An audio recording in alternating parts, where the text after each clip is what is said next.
नवरंगपुर रे कृषि क्षेत्र में वैज्ञानिक ज्ञान कौशलर उपयोग पाई प्रयास करा जाउछि।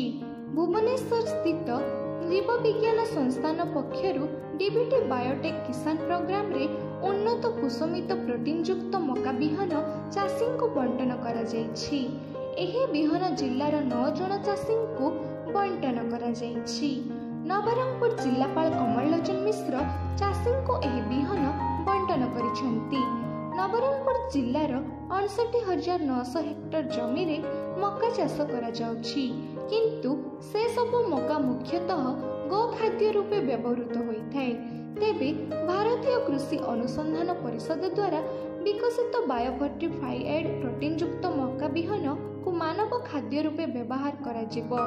एही प्रोटीन युक्त मिठा मकार चाष जेपरि अधिक मात्रा रे जिल्ला रे करा जाय सेथि प्रति गुरुत्व प्रदान करा जाउछि।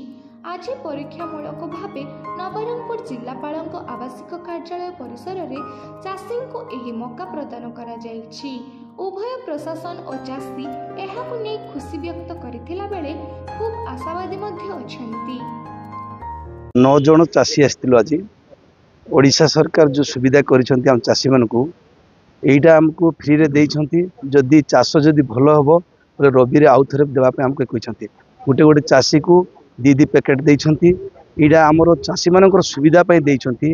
जेंती चाषी ई चाष मका चाष नवरंगपुर जिल्ला रे सबुटु भलो भाबरे उत्पादन होउछि एवं सेडा पय बोली हम चाषी मन को डाक करिया कलेक्टर महाशय ओडिशा सरकार को निर्देश क्रम रे आज हमको चाषी मन को दी पैकेट मका देइछंती।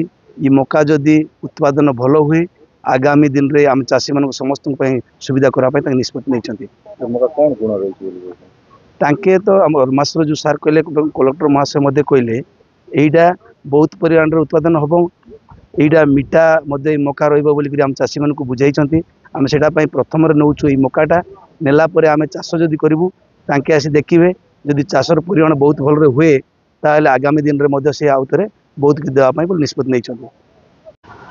आपण माने जानते नवरंगपुर जिला मका उत्पादन रे राज्य रे सर्वप्रथम स्थान रही।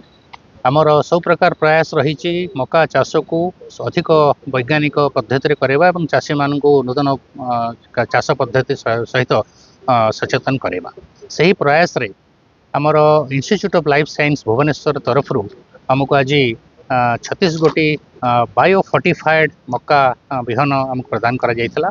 आमे आज नवरंगपुर किसी बछा बछा चाषी मान डाकी से बिहन विषय सचेतन करें बिहन प्रदान करछु। 18 एकर जमी रे यही बिहन प्लांटेशन करा जिवो।